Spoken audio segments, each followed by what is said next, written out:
Welcome to SAT TV News. I am Larry Larrock, your presenter. In our top stories, business owner in hot water after ignoring injunction filed by ECHO. CARICOM chair to represent community at Mandela Memorial. Thai PM Yingluck dissolves parliament and calls election. And sports, Northern Concubine Steel Bombers maintains lead in the 2013-2014 DFA Line Premier Division competition. Details of these will follow. SAT Telecommunications Limited is in the process of reorganizing our channels.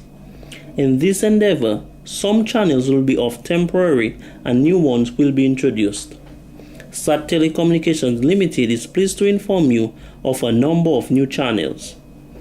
We have just added for your viewing pleasure Lifetime Movie Channel, Lifetime Real Women, Discovery Civilization, Discovery Science, Discovery Turbo, and many other new ones to come. We are sure that you will enjoy the new programming, which will enhance your viewing pleasure and provide you with many more channels. SAT Telecoms thanks you for your continuous support and understanding throughout this initiative, and we will keep you informed as the changes occur.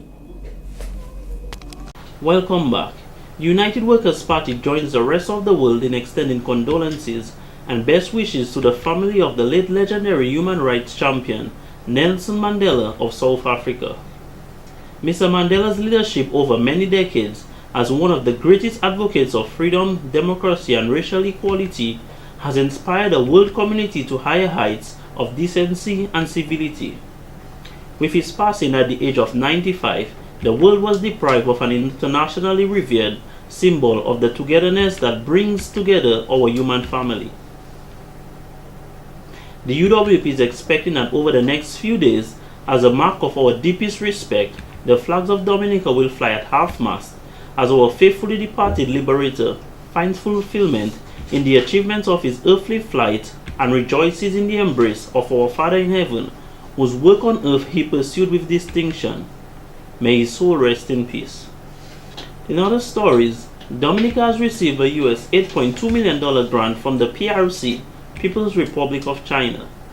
Prime Minister Honorable Roosevelt Skerrit and His Excellency Wang Zhongli, China's ambassador to Dominica, signed the agreement on Friday, December 6, 2013 to officiate the grant. Prime Minister Honorable Roosevelt Skerrit says, "This agreement is a symbol of the trust the two countries have placed in each other."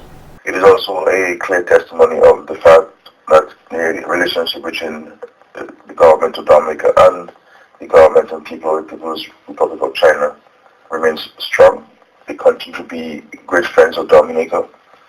Notwithstanding their own challenges, they continue to assist us in many spheres of our development. And so we're always grateful for this kind of assistance, especially in this very difficult and challenging period, which all of us, every one of us, is experiencing today. The government of Dominica and the government of the PRC, with a view of further developing economic and technical cooperation between the two countries, have agreed that the monies will be used for the implementation of a project to be agreed upon by the two governments. China and Dominica established diplomatic relations in March 2004. Since then, the countries have enjoyed close friendship and mutual respect for sovereignty and cooperation. In more news, after a number of years as managing editor of the Chronicle newspaper, reports are that Guyanese national Miss Gwen Evelyn has been fired. She was given her working papers on Friday, December 6, 2013, and said her final goodbyes to the staff, much of which was shocked by her dismissal. This decision is alleged to have been made by the new owner, Mr. Mike Jones, who finalized the takeover of the company from former proprietor Mr. Frank Barron. 53-year-old Mike Jones is the media consultant in the office of the Prime Minister. Unconfirmed reports are that Ms. Evelyn failed to disclose to the new owner the true identities of contributors to the newspaper who write behind undisclosed names. It is uncertain whether or not this had any role to play in her dismissal. Efforts to contact Mr. Jones proved futile. In other news, an injunction filed by the Eastern Caribbean Collective Organization for Music Rights, ECHO, to prevent the staging of a concert featuring Trinidad soca stars Bunji Garlin and Fionn Lyons, scheduled for Friday, December 6 at the Crazy Coconuts, was completely disregarded. The High Court granted the injunction after Echo's attorney, Mr. Ronald Charles, filed the application for the injunction at 3 p.m. on Friday afternoon and was later granted by Justice Errol Thomas. Chairman of Echo, Mr. McCarthy Murray, said this injunction was filed after speaking with the organizers of the show, Mr. Frankie Crazy T. Bellot, Crazy Coconuts Limited, and Island Communications Limited. The letter explained to the organizers that failure to obtain the necessary license for the event would result in Echo taking appropriate legal action to protect its interests and that of its members and worldwide affiliates, since it controls in Dominica the right of public performance of virtually all copyright music in the world. What he had to do was we give him permission to use any part of our repertoire at his concert or concerts in the future, and in return for a fee that's calculated according to the amount of money he collects at the gate. That's all. What percentage? 5%. 5% of any, so that fee would have to be paid after the fact. Usually we require a deposit to be made based on an estimate of that the organizer will give us as to how many tickets he has printed and how much money he expects to make. And at the end of the show, we verify what the take actually was, and then we settle it. So if the deposit is less than the amount that ought to be paid, then he will just pay the balance. If it was too much, then we refund him the difference. According to Mr. Murray, who was denied entry into the venue by security guards, he did witness some of Echo's property being played, which was a total infringement of the organization's right without permission to do so. Once any musician is registered with any intellectual property organization in the world, including MCSK in China, ASCAP and BMI in America, PRS in the United Kingdom, and SACEM in France, and Echo in the Caribbean, permission must be requested by anyone who intends to use their repertoire. All the artists scheduled to perform at the show, including Cross Vibes, the WCK Band, Daddy Chess, Bungie Garland, and Faye and Lions, did perform at the show, along with DJs, DJ Median, and DJ Danger Din.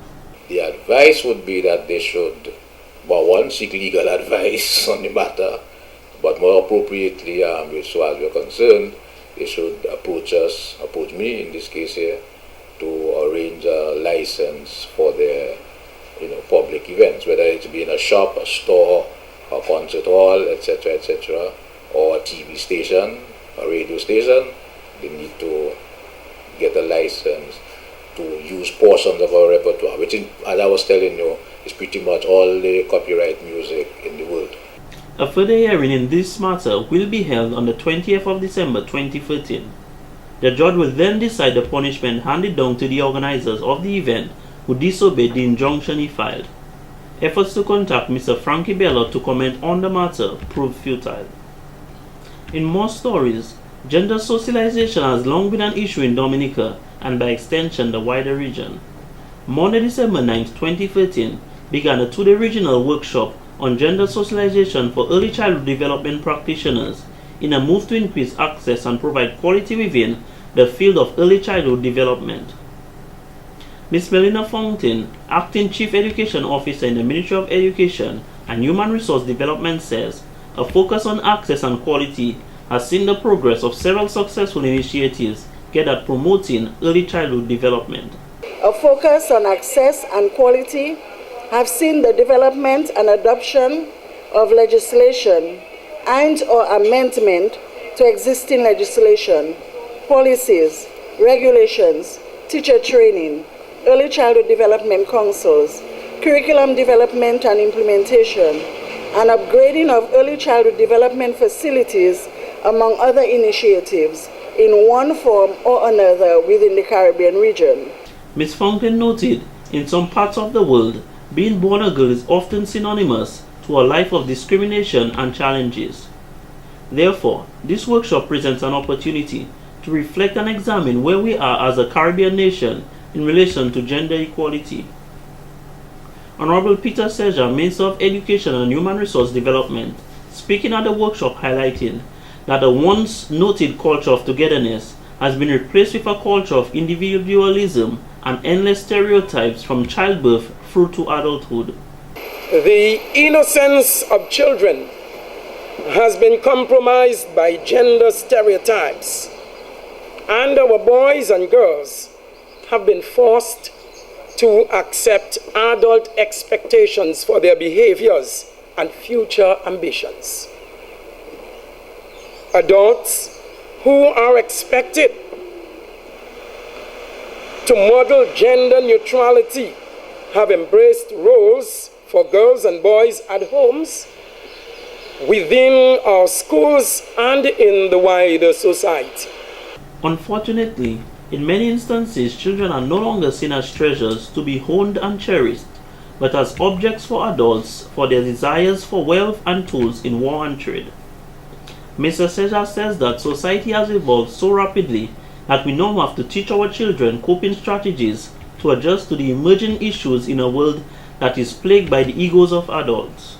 Society has evolved so rapidly that we have to teach our children coping strategies in adjusting to emerging issues in a world that is plagued by the egos of adults, where adults justify every controversial action under the cover of freedom of expression.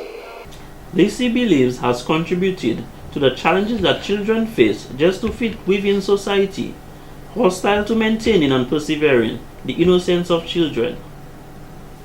The workshop is hosted in collaboration with the Basic Needs Trust Fund Program (BNTF) and the Caribbean Development Bank (CDB).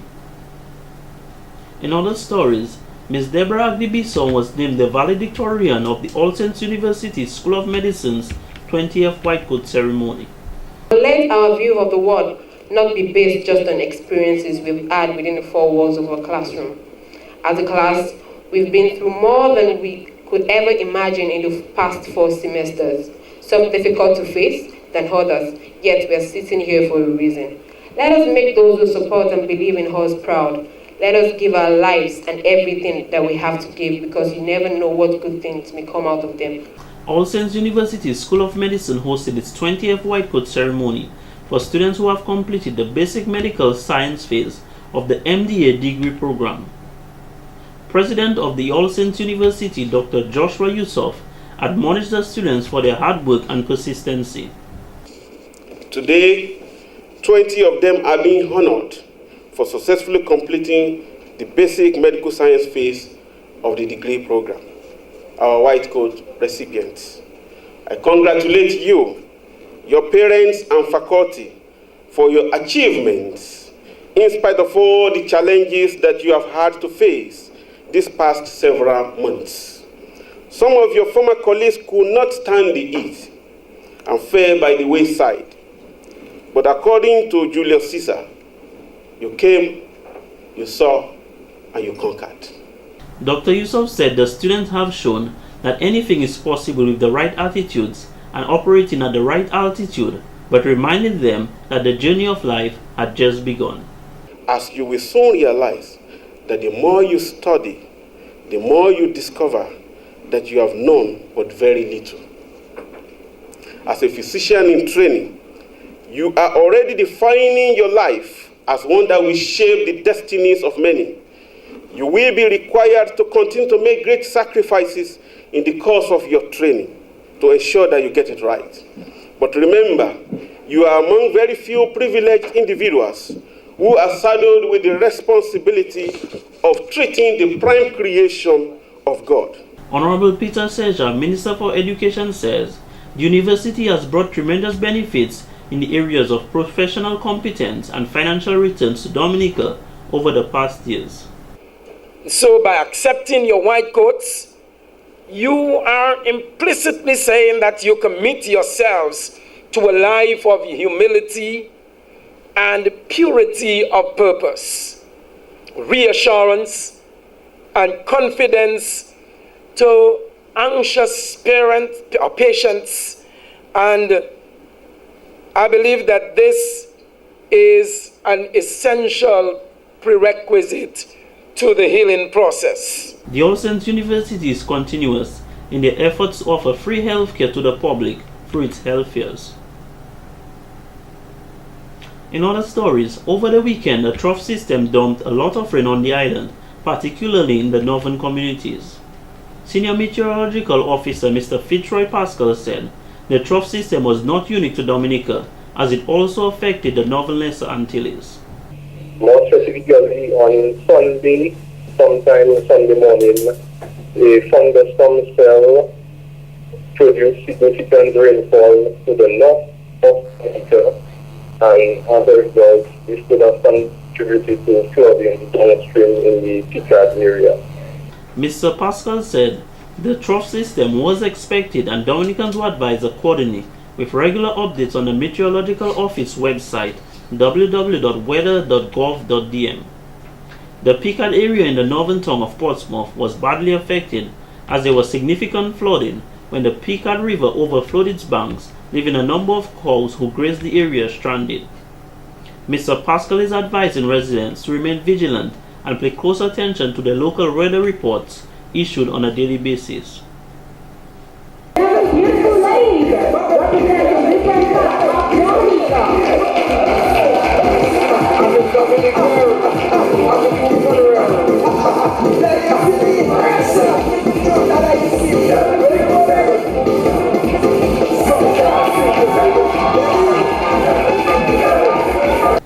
Seven young ladies were officially introduced at the Carnival Pre-Queen Show held at the Arawak House of Culture on Sunday, December 8, 2013. Throughout the show, the contestants showcased their talent and capabilities, giving Dominicans a taste of what will transpire for the next Carnival Queen competition in 2014. The contestants selected for next year's National Queen Show are Joelle Brown, Point Michelle, Shalina Samuel, Stock Farm, Octavia Prosper, La Plena Dailies, Royet Laura, Portsmouth, Donella Riviere, Roseau, Francine Baron, Granby, and Torrance Dorset, Marigot. The Miss Dominica pageant is the ideal platform which provides an opportunity for beautiful and talented young women to become ambassadors for their country. The months of training and preparation ahead of the pageant creates the foundation for transforming these young women into incredible beings.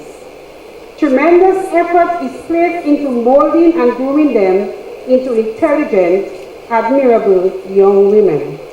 Mrs. Hyacinth added that one of the positive outcomes of these pageants is that it enables the young ladies to become role models for potential participants. This is what tonight is all about. We want to celebrate and accept the role of girls and young women in our society. We want to showcase our young ladies. It's about affirming the importance of women in our society, the importance of young women who want to be what they want to be. The ladies participated in 4 segments, appearing in casual wear designed by Nadia McDowell and Sandra Bob and constructed by Sharon Merrifield during the first segment in Introduction. The other segments were talent, swimwear, and evening wear. The show was not judged. And in court news, Kent Aubrey and Junior George of Calibishi have both been sent to prison for 4 months for battery and also faces additional jail time for default on previous sentences. The two appeared before Magistrate Ozzy Lewis and were charged for battery on an adult male of Calibishi and theft of a gold chain valued at $1,500, a cell phone worth $350, and $6 in cash belonging to the same male adult on the 17th of September 2013 at Calibishi. The overall value of the items stolen was $1,856. They both pleaded guilty to both charges. According to the prosecution, the men had ambushed the complainant who was on his way home and stole his chain from his neck. The matter was reported to the police. During their investigation, the phone was found in Aubrey's possession, who told the police that George was the one who had stolen the chain and sold it to him. The chain and the $6 were not recovered. Both defendants declined to make any plea in mitigation. They were sentenced to 4 months in prison for battery, but did not receive any separate penalty for the charge of theft. George is currently serving a term in prison for another matter and also faces an outstanding warrant for failure to pay a fine of $800. In July 2012, Aubrey was fined $3,000 after a year and 4 months he had not made any payments. The prison term for the default of payment was 1 year and an outstanding warrant is expected to be put into effect. In related news, Heather Bontiff of Castle Bruce was fined $100 payable by 31st December 2013, or in default spent 1 week in prison for stealing 1 pack of diamond matches worth $3.50 belonging to Save-A-Lot Supermarket. The incident occurred on 30th November 2013. In a mitigation plea, she said she had placed the matches in her pocket by mistake. This has been the local segment of the news. Coming up next, regional highlights.